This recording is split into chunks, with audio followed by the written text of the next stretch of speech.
Good morning students, how are you dear students. सबसे पहले तो बेटा रिजल्ट की जो हमारा लास्ट सेशन निकला है 10th का, उन सबको बहुत बहुत बधाइयाँ, शुभकामनाएं।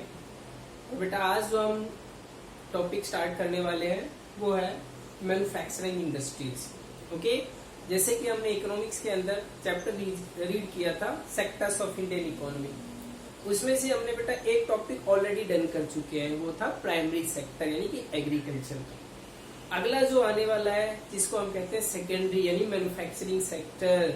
और जैसा कि हमने पढ़ा हुआ है कि ये जितने भी सेक्टर्स हैं इकोनॉमिक्स के वो सब इंटरलिंक्ड है। कहने का मतलब है एक दूसरे के ऊपर इंटरडिपेंडेंट है। अगर एक सेक्टर वर्किंग में नहीं है तो दूसरे की कोई इम्पोर्टेंस ही नहीं। अगर एक लॉस में जाता है तो ऑटोमेटिक दो भी लॉस में चले जाएंगे। ओके, इन दैट रीजन यहाँ पर एवरी सेक्टर की अपनी अपनी इम्पोर्टेंस है, चाहे वो प्राइमरी हो, सेकेंडरी हो या फिर टर्सरी हो। ओके, सो आज हम जो डिस्कशन करने वाले हैं वो आपका मैन्युफैक्चरिंग इंडस्ट्रीज।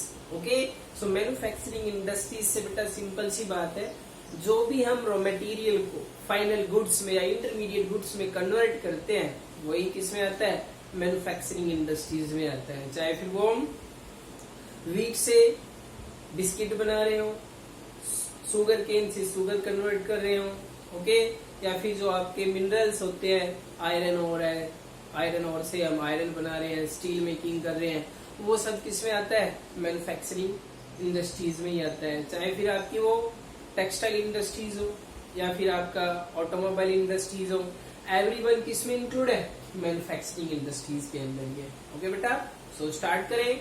फर्स्ट पॉइंट जो कि आपको स्टेटेड करता है, manufacturing sector is considered the backbone of development in general and economic development.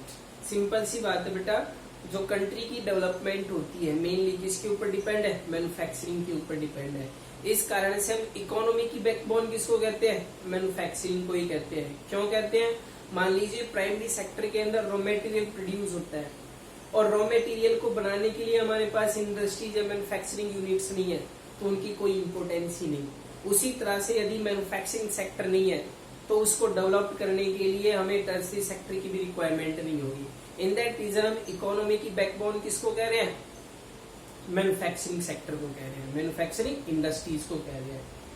Next point है बेटा, फर्स्ट पॉइंट जो इसको स्टेटेड करता है, manufacturing industries help in modernising agriculture. अब एग्रीकल्चर सेक्टर को भी बहुत ज्यादा मॉडर्नाइज किया गया है इसके थ्रू, इस मैन्युफैक्चरिंग सेक्टर के थ्रू। तो manufacturing sector not only provide the employment for the peoples, otherwise is also modernize the agriculture sector. Agriculture को भी आधुनिक बनाया है। कैसे बनाया है, जो हम पहले ट्रेडिशनल वे में एग्रीकल्चर करते थे उसको मॉडर्नाइज करने में जैसे पंप सेट आ गए, इरिगेशन मेथड को इम्प्रूव कर दिया, फर्टिलाइजर्स आ गए, सीड्स जो HYV सीड्स आ गए, या फिर हम कहेंगे पेस्टिसाइड्स आ गए, इन ट्रैक्टर्स आ गए, PVC पाइप आ गई, इन सब को प्रोवाइड करने वाला सेक्टर कौन सा है, मैन्युफैक्चरिंग है। इन दैट रीजन एग्रीकल्चर को जो मॉडर्नाइज किया गया है उसमें एक इम्पोर्टेंट रोल किसका है, मैन्युफैक्चरिंग सेक्टर का ही है। सेकेंड पॉइंट है, they reduce the heavy dependence of people on agriculture income by providing them jobs in secondary and tertiary sector।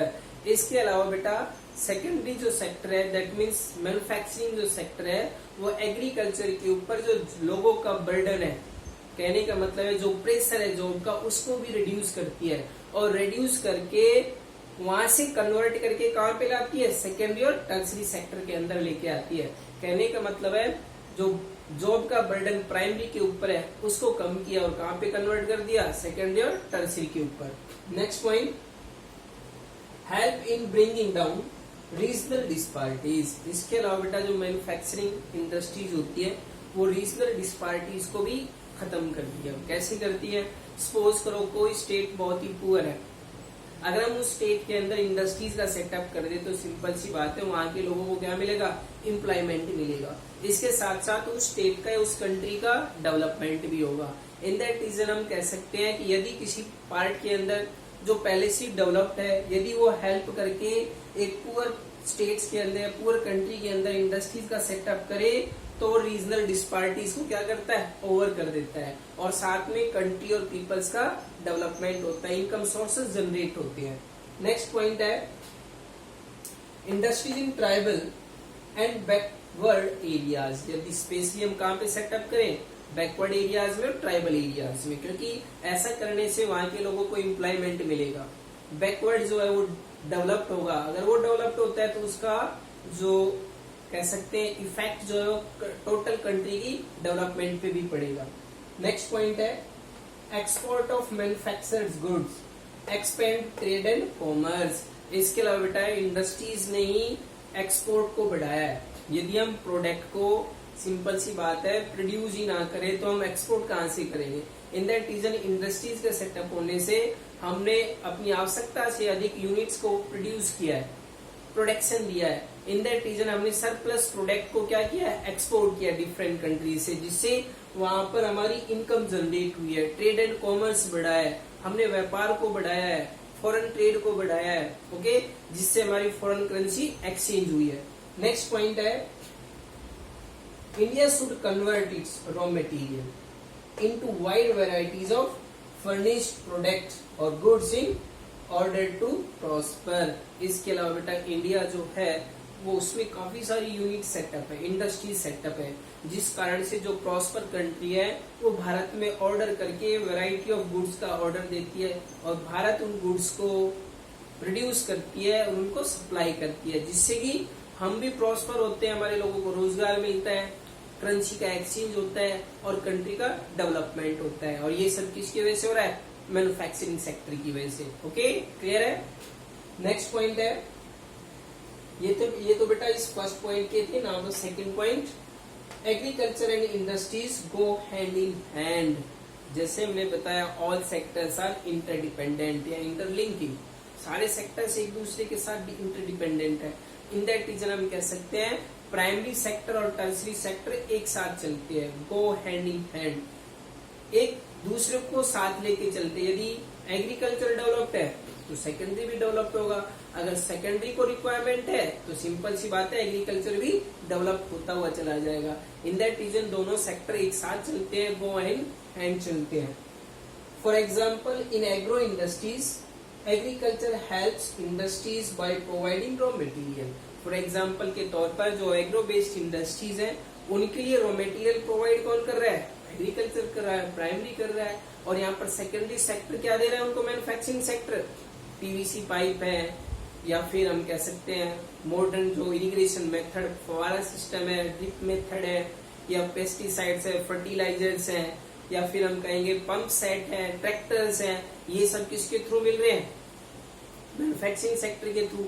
In that reason both sectors, that means primary और secondary sector go with hand in hand, एक साथ चलते हैं, जिससे दोनों का development होता है।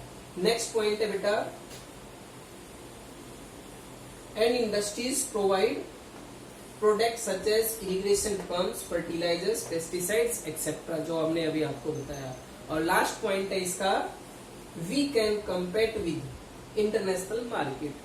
और इंडस्ट्रीज की वजह से ही आज हम इंटरनेशनल लेवल पर कंपटीशन करने के लायक हुए हैं।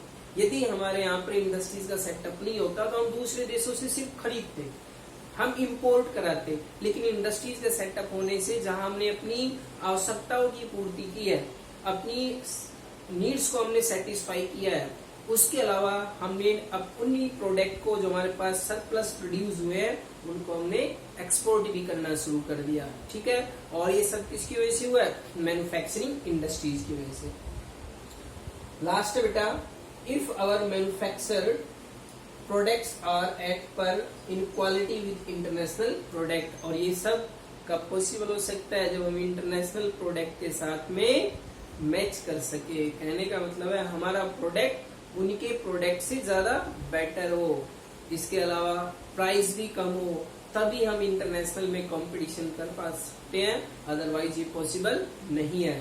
सो बेटा ये आज हमारा टॉपिक था, इम्पोर्टेंस ऑफ मैन्युफैक्चरिंग। मैन्युफैक्चरिंग हमारे लिए कितना इम्पोर्टेंस है, कहाँ पे इम्पोर्टेंस रखता है, चाहे वो एग्रीकल्चर हो या फिर टर्सरी सेक्टर हो या फिर हम कह सकते हैं एम्प्लॉयमेंट हो, एक्सपोर्ट इंपोर्ट हो, कॉमर्स हो, ट्रेडिंग हो, इन सब में एक बहुत ही इंपॉर्टेंट रोल प्ले किया जाता है। और प्ले किसका है? मैन्युफैक्चरिंग सेक्टर का। ओके बेटा, सो इस टॉपिक को सही ढंग से रिवाइज करेंगे। ओके, अगर किसी तरह का कोई डाउट है तो आप बेझिझक मुझसे आस्क कर सकते हैं, कॉल कर सकते हैं, मैसेज कर सकते हैं। ओके बेटा, तो अपना ध्यान रखिएगा, सेफ्टी के साथ अपने घर पे बने रहें। Good bye.